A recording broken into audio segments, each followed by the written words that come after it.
वेदांतामध्ये वेदांताचा जो गाभा आहे ना, तो गाभाच मुळात हा आहे की प्रेम हे सगळ्या जगाचं सार आहे. प्रेम इज ऑलवेज इम्पॉर्टंट. आणि मग ते त्याच्यावर काय म्हणतात माहितीये विवेकानंद म्हणतात की सगळ्या जगाचं सत्य हे फक्त प्रेम आहे.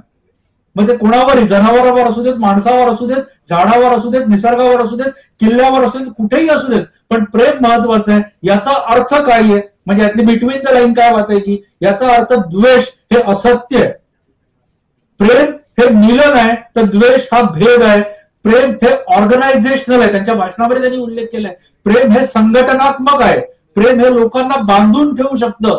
द्वेषाने माणसं लांब जातात आणि द्वेष हे असत्य आहे. हे वारंवार विवेकानंद वेदांताचा रेफरन्स घेऊन बोलतात. हे तुम्ही आता इथून पुढे लक्षात ठेवा, कारण इंग्लिशमध्ये अशी पण एक म्हण आहे बघा की the intention behind every action is positive.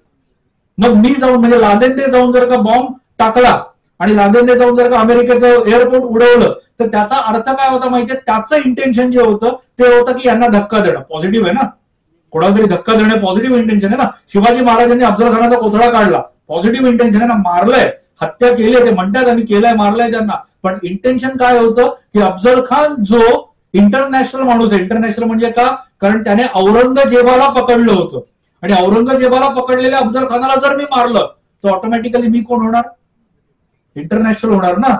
मग माझा एक ब्रँड तयार होणार. हे महाराजांना माहिती होतं, म्हणून महाराजांनी अफजल खानाला मारलं, अदरवाईज तह पण करू शकले असते. पण ही गोष्ट तुम्हाला सगळ्यांना लक्षात घेणं गरजेचं आहे की प्रत्येक गोष्टीमागचं जे इंटेन्शन आहे ना, ते इंटेन्शन पॉझिटिव्ह असतं. म्हणूनच प्रेम हा आपल्या वेदांताचा एक महत्वाचा गाभा आहे.